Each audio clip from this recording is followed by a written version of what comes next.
Welcome everybody to the 2021 Acura TLX. This is the new sports sedan that promises to be more aligned to the enthusiast car market, and the design of this thing is what's going to really open up the door to a lot of people that may have previously denied the TLX an opportunity to be on their shopping lists. The new design of this TLX is heavily inspired by the Type S concept that was shown off only a couple years ago. It has an incredibly long hood and short deck to make it look like it has the proportions of a very high performance sedan.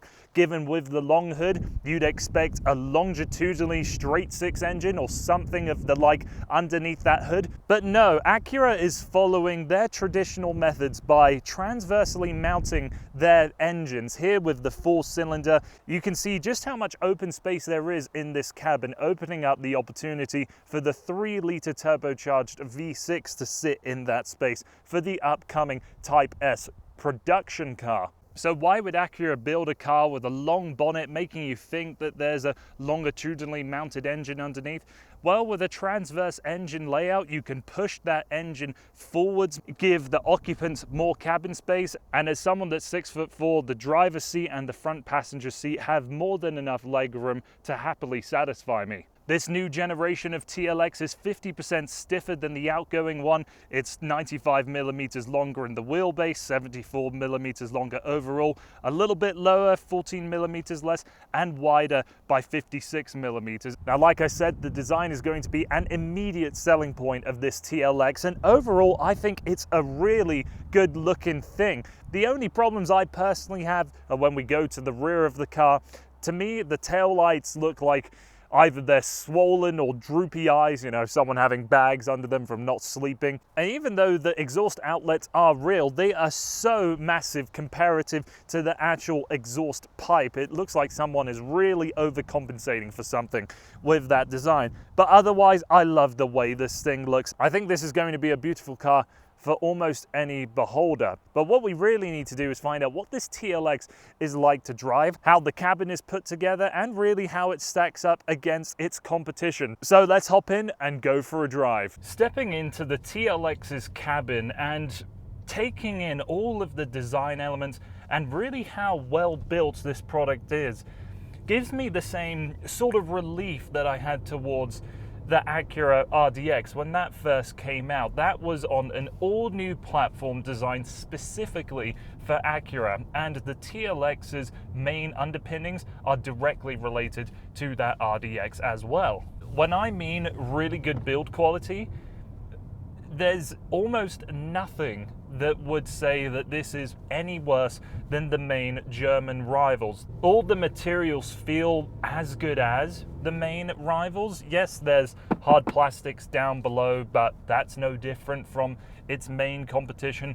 The leather that you touch in your main focal areas, what's directly in front of you with this expansive piece below the 10.2-inch screen and across the rest of the dashboard, feels as premium as any of the others. Storage space isn't too bad in this cabin either. We have reasonable sized door pockets.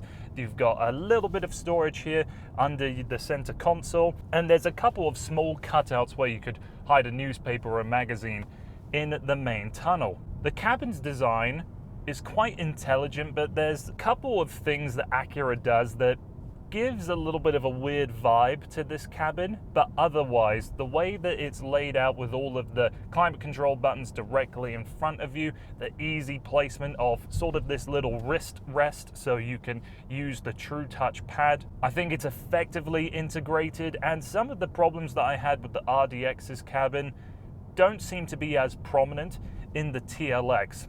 One of the things that myself and I know a lot of other people complained about was the placement of the big silver knob to change around the dynamic modes in the cabin of the RDX. Here it seems like a smaller proportion of the cabin, and it feels like a much more natural use of the space. Twisting around that dial, you'll be welcome to some really pleasant animations, kind of like a Japanese anime of your sport mode, normal mode, comfort mode, and then something that you didn't have in the RDX that's available in the TLX is when you press in, you get the individual mode, so you can change around certain elements of the car to make it your perfect driving experience. Bringing up the driving dynamics, there's some things that I like and some things that I really don't like in the TLX. What I don't like, first of all, is how rough this engine sounds. It's the same 2-litre 4-cylinder turbocharged engine that we had in the RDX, produces 272 horsepower and 280 pound-feet of torque. And the response is good, the turbocharger comes on very early, but it sounds incredibly unrefined. It doesn't feel like there's enough isolation from the engine bay and the cabin, so you really don't want to rev this thing out. It's just very uninviting. Standard drivetrain components now are the new 10-speed automatic transmission that's been used in a couple of other Honda products, and the super handling all-wheel drive system, where the base model of the TLX in the past had to have front-wheel drive as standard. With the 10-speed automatic gearbox, you can change up and down with the paddle shifters behind the steering made out of these plastic components, or you could press the D button again to get into the sport shifting mode, so it acts a little more aggressive, holds the revs for a little bit longer. For the most part, it isn't a problem, but I find that when you're at a dead stop and you need to quickly gain speed and it's quickly knocking gears before you get to 3,000 RPM, is that it's slightly uncouth, a bit not sharp, but there are some aspects of driving when you have a little bit of pressure on the throttle and you're picking up speed, that the shifts happening in those moments are very distinguishable. So when we first saw the latest generation of the RDX and its True Touch infotainment system, there were some skeptics, there were some naysayers, and there were some outright denialists. And even though I don't adore this system, I can use it and I do understand it, but it is no way near as easy to learn as a touchscreen, no way as intuitive as just a rotary wheel like you'd find in a Mazda or a BMW, and it has different characteristics depending which screen setup you're in. So what I mean by that is, here in the basic screen of all of the Acura settings, you use it differently than what you would in Apple CarPlay. In Apple CarPlay, you slide your fingers across the pad and use it just like the trackpad you'd use on your laptop. But when you go into this system menu, the way I feel like you have to best describe it is you place your finger in the center and then drag it to whatever system or sub-menu that you want. So I'm in the middle and I'm going to go top right to Bluetooth audio. So I put my finger up there and I press down and then I get to it. So you have to be taught how to use it, I think. And if you're the kind of individual that is easily ticked off by inconsistencies, I think this could be a deal breaker for you in the TLX or the modern Acuras as it is, I'm afraid.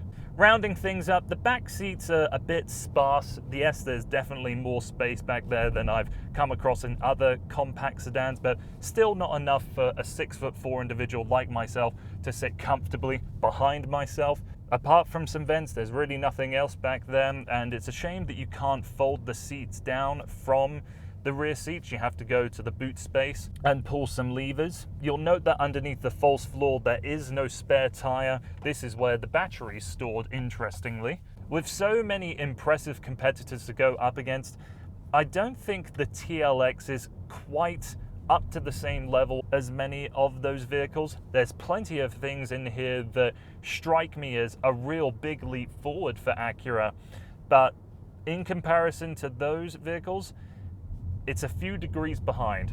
So let's wrap up this video, place this car in my ranking system. There we have it. That's my thoughts towards the 2021 Acura TLX. And even though we are in a world that is dominated by SUVs, that's what people are buying, that's what manufacturers are selling, it's good to see that even if this isn't going to be a top-selling product for Acura, that they still want to put money and effort and engineering into making what is a pretty decent product. Is it the best in class? Absolutely not. I think the driving dynamics are the biggest letdown of this product. Otherwise, I would be ranking it higher. But for now, I want to say that this is a vehicle that you should test drive up against its main competitors. So that's been everything from me. Thank you so much for taking the time to watching this video. If you wouldn't mind liking, sharing, subscribing, all of that stuff really helps me out a lot. Thanks for watching. Hope to see you on the channel again soon.